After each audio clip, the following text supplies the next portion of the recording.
बताया जा रहा था कि इकरार मैंने तीसरी शादी कर ली हुई है। पहले भी काफ़ी दफ़ा कराई गई थी। सोशल मीडिया के ऊपर जो चीज़ें आ रही होती हैं ना, मैं उस पर कोई कमेंट नहीं करती। मुझे बहुत बुरा भला भी कहते थे, तब भी मैं खामोश रहती थी। और अगर इकरार पे तीसरी शादी कर लेते हैं? मैंने तो इंटरव्यूज़ में कहा हुआ है कि मुझे कोई एतराज़ नहीं, लेकिन वो खुद अपने इंटरव्यूज़ में कहते हैं कि ऐसा कोई इरादा नहीं, फरा बड़ी डाडी है, आपको उसके बारे में नहीं पता। तो लोग कहते भी हैं कि ये क्या बात है। मैंने कहा ठीक है, अगर ऐसा सोचते हैं तो बहुत अच्छी बात है, बहुत अच्छा सोचते हैं। दूसरी शादी के बाद अगर सोशल मीडिया पे भी पिछले दिनों काफ़ी खबरें फैली थी, अरे लेकिन आपने खामोशी नहीं तोड़ी, ना आपने ट्विटर पे कोई ट्वीट किया, ना आपने अपने सोशल मीडिया प्लेटफॉर्म के जरिए बताया कि, क्योंकि नाम नहीं मैं भी लेना चाह रहा, लेकिन बताया जा रहा था कि इकरार मैंने तीसरी शादी कर ली हुई है। पहले भी काफ़ी दफ़ा कराई गई थी, और वही बात है कि जिससे रिलेटेड ख़बर है वो उसके बारे में सवाल किया जाए, उस शख्स से तो ज़्यादा बेहतर होता है। सोशल मीडिया के ऊपर जो चीज़ें आ रही होती हैं ना, मैंने मोस्टली आपने देखा होगा मैं उस पर कोई कमेंट नहीं करती, मैं खामोशी रखती हूँ। इवन जब मेरे मुतल्लिक बहुत तनकीद होती थी या लोग सवाल करते थे या मुझे बहुत बुरा भला भी कहते थे, तब भी मैं खामोश रहती थी।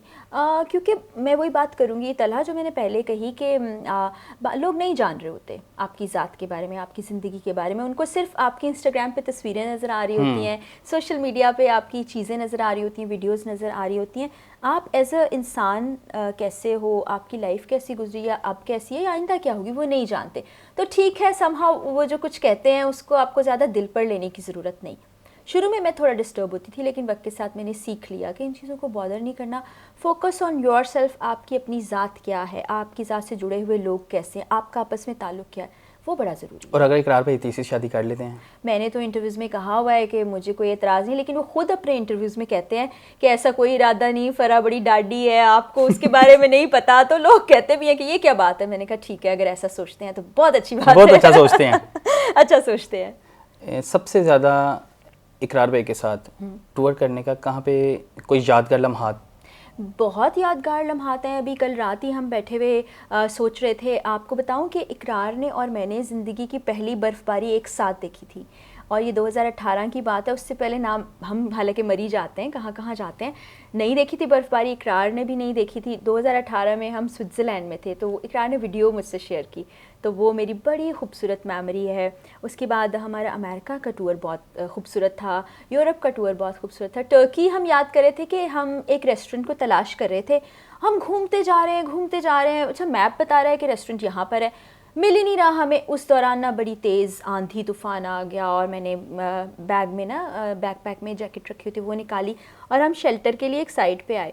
तो हमने इतना खूबसूरत समंदर देखा कि अगर हम गुम नहीं होते तो हम वो जगह एक्सप्लोर ही नहीं कर पाते। तो इस तरह की भरी पड़ी हैं हमारी मेमोरीज। आपके बहुत करीबी दोस्त हैं, बहुत करीबी जानने वाले हैं, वो कहते हैं फरा फूडी बहुत ज़्यादा है, रात को 2 बजे भी दिल करता है क्राइम उगा लेती हैं, ये वैसे 3 बजे दिल करता है। ये मुखबरी किसने किया, मुझे नाम बताए, उस मुखबर को मैंने छोड़ना नहीं है। इसमें हकीकत है? बिल्कुल हकीकत है। तलहा वैसे मुझे लग रहा है पूरी तैयारी करके आए हैं। तलहा कराची में होते थे ना, तो एक मेरी मटन कढ़ाई की फेवरेट जगह थी, मैं 3 बजे जाके वहाँ कढ़ाई खा लेती थी। और मुझे ये भी नहीं होता था कि मैं अकेली हूँ, क्योंकि मेरे अंदर ना वो डर खौफ वाली चीज़ नहीं है। फिर इसी तरह से मेरा दिल चाहेगा मैं गाड़ी ड्राइव कर लूँगी, कहीं भी चल जाऊँ। और अल्लाह का बहुत शुक्र है कि जो ख्वाहिशात होती हैं अल्लाह ने इस काबिल किया कि वो पूरी हो जाए। तो मैं फूडी हूँ। मुझसे आप पूछ लेंगे मुझे अच्छा बर्गर कहाँ से मिलता है वो भी पता होगा, अच्छे चने कहाँ से मिलते हैं वो भी पता होंगे। मैं आपको एक करीबी बहुत मज़ेदार चने वाले का भी पता बताऊंगी। फिर इसी तरह से शामी टिक्की वाला जो है वो मिक्स करके कहाँ से मिलता है वो भी मुझे पता है।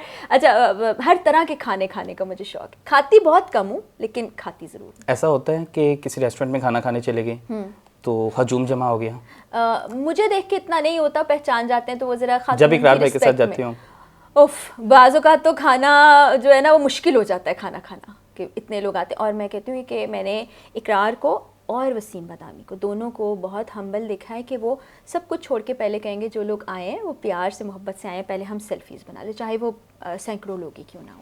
इकरार भाई जिस तरह के प्रोग्राम्स करते हैं, धमकी आती हैं, कभी आपको भी आई हैं इसी तरह? जब मैं अपना प्रोग्राम किया करती थी आवाम की आवाज़, तो उसमें हम रेड भी किया करते थे, हम ऐसी ऐसी जगहों पर भी जाते थे। तब शुरू में आती थी, फिर मैंने अननोन नंबर उठाना और अननोन नंबर से जो मैसेज आया उसको खोलना छोड़ दिया, तो इस तरह धमकियों का सिलसिला रुक गया। समा छोड़ने की वजह क्या बनी? मैंने नहीं खुद छोड़ा था कि समा। निकाला गया? नहीं, मैंने खुद नहीं छोड़ा। प्रोग्राम बंद हो गया तो पूरी टीम फायर हो गई, उसमें मैं भी शामिल थी, तो हमें निकाल दिया गया। लेकिन मैं वो नहीं कहूँगी कि मुझे क्यों निकाला, क्योंकि मुझे पता है कि मुझे क्यों निकाला।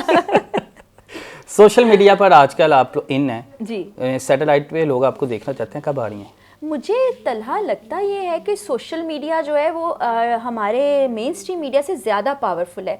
मैं हैरत की बात आपको बताऊं कि मैं टेलीविज़न पर 2008 के आखिर या 2009 से अगर आप शुरू कर लें 2021 तक काम करती रही। फिर मैंने पिछले साल रमज़ान ट्रांसमिशन भी की GNN पर।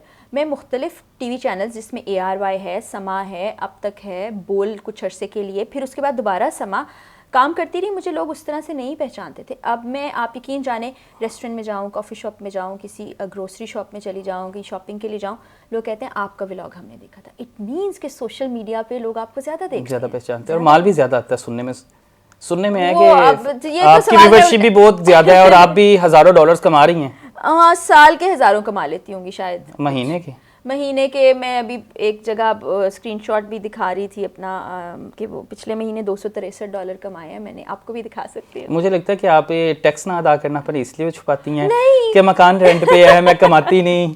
एक सुनने में ये आता है ना कि इकरार भाई अरबों रुपए के मालिक हैं, कई रेस्टोरेंट आप लोगों के, कई बिजनेस शुरू कर चुके हैं, लेकिन आप मकान भी बता रही हैं रेंट पे। ऐसा ही है। तलहा की चालाकी आप देखें कि वो जो बातें खुद पूछना चाह रहे हैं ना, वो कह रहे हैं कि सुनने में ऐसा आ रहा है, सुनने में डायरेक्ट पूछ लो तलहा।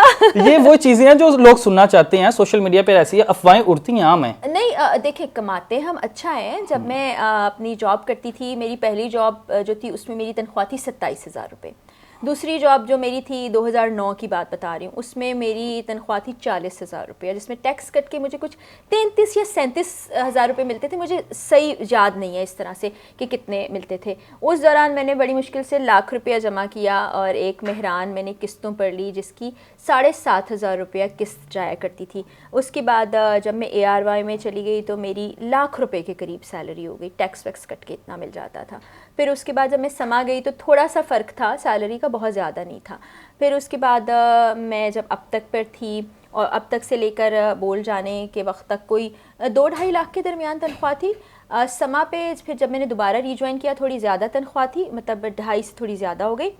कोविड आया, वो तनख्वाह फिर कम हो गई, कम हो के वो माशाल्लाह से 10 साल पीछे चली गई। और जब मैंने लास्ट जॉब छोड़ी थी तो भी मेरी इतनी तनख्वाह थी। तो आज तलहा के प्लेटफॉर्म से मैंने अपनी एग्जैक्ट सैलरी भी आपको बता दी। सोशल मीडिया की जो इस साल के अंदर मैंने सबसे ज़्यादा एक महीने में पैसे कमाए होंगे वो शायद $700 समथिंग थे। उसके अलावा अगर एवरेज आप हर महीने की निकालें तो $200 से $300 के दरमियान है, 1000 नहीं। तो ये फिर अफवाहें हैं कि सोशल मीडिया पे पैसा बहुत जल्दी आता है। सोशल मीडिया पे जल्दी नहीं आता, आता ज़रूर है।